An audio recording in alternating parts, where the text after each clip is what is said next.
Welcome to MSU Extension Tollgate Farm, a 160-acre historic farm located in Novi, Michigan. Tollgate offers visitors opportunities to experience agriculture and natural resources hands-on in an urban environment.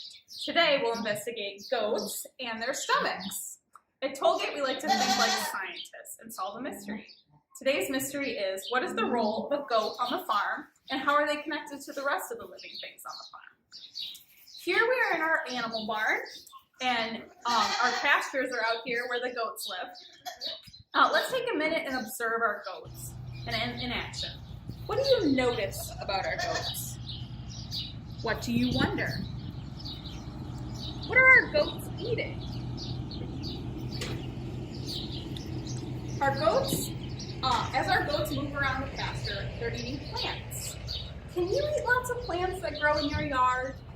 What would happen if you ate the grass or weeds that our goats are eating? You would actually probably get very sick if you ate the grass and weeds that they're eating, because our bodies aren't designed to eat grass and weeds and many other plants. Now, why are goats? So goats have something called ruminants, and ruminants have a 4-chambered stomach. This allows them to eat things like grass and break it down. Another thing you will notice about our ruminants is they're always chewing if you watch them. Have you ever seen a cow or a sheep or a goat chewing? They chew their food over and over again to break it down. And some of it even goes down into the first chamber of their stomach and comes back up to their mouth to chew even more. Can you imagine having to chew your food for that long? Now, in our earlier videos, we discussed decomposers, producers, and consumers. What do you think a goat is? We have watched them eating plants, so what would that make them? Did you guess a consumer? That's right. Goats are consumers because they eat other living things like plants and cannot make their own food using the sun like plants do. So why do we have goats on our farm? What do the goats do for our farm?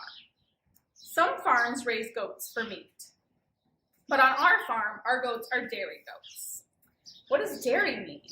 That means that we milk our goats. Just like farmers collect milk from cows, you can collect milk from goats.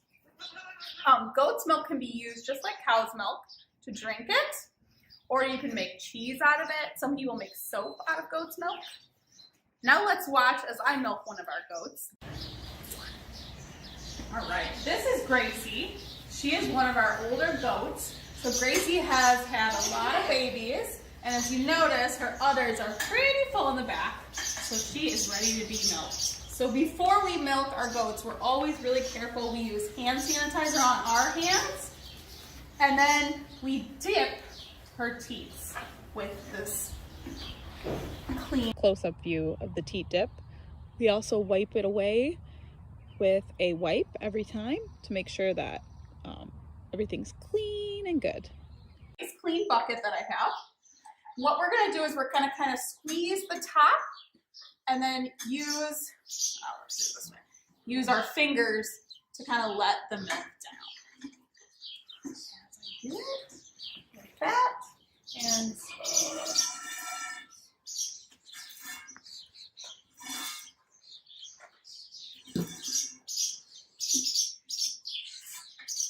now, Gracie was milked this morning, so she doesn't have a ton of milk in here.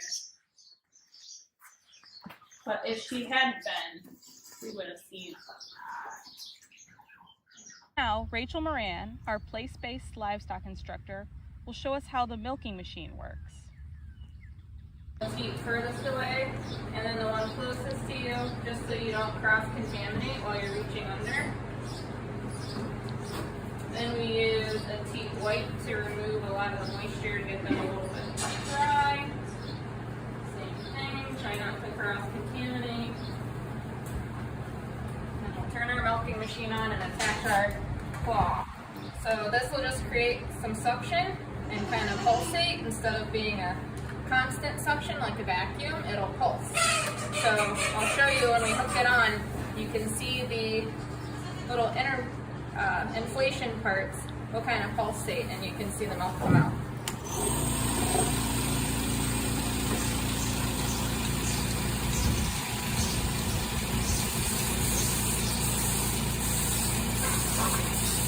So if you get closer, you can see the inflation pulsate and suck the milk out.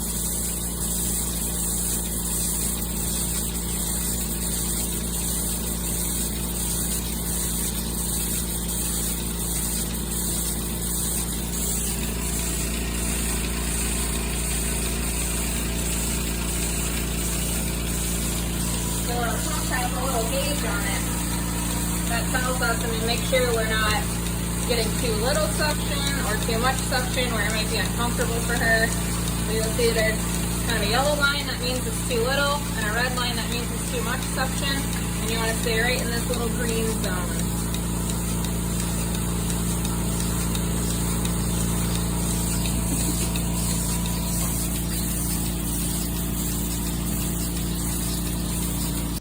Goats can also be used on farms to clear areas of weeds or other invasive plants that farmers might not be able to remove.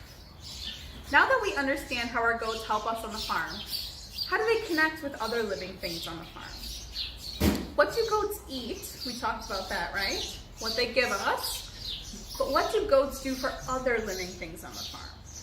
One question we can ask is, why would our plants on the farm want to be eaten by a goat? Why would they have evolved to taste good for a goat to eat them? Think about what you see on our plants. For example, an apple. What's inside it? Seeds. Now, if a goat eats an apple, what would happen to those seeds? Would they go through their stomach? Do you think that they could come out and make a plant? Why or why not? So these seeds actually can go through a goat's stomach and come out and become a plant. So for plants, getting eaten is one of the ways that they can spread their seeds. Now it's your turn to investigate goats and their role in our world. Along with your journal for this video, you can find instructions on creating your own model of the nutrient cycle. Have fun! Thank you for joining us today to learn about goats and the nutrient cycle at Tollgate Farm. MSU Tollgate Farm offers learning adventures for all ages all throughout the year. Check us out on the web for more info about our online programs. We hope to see you on the farm in the future.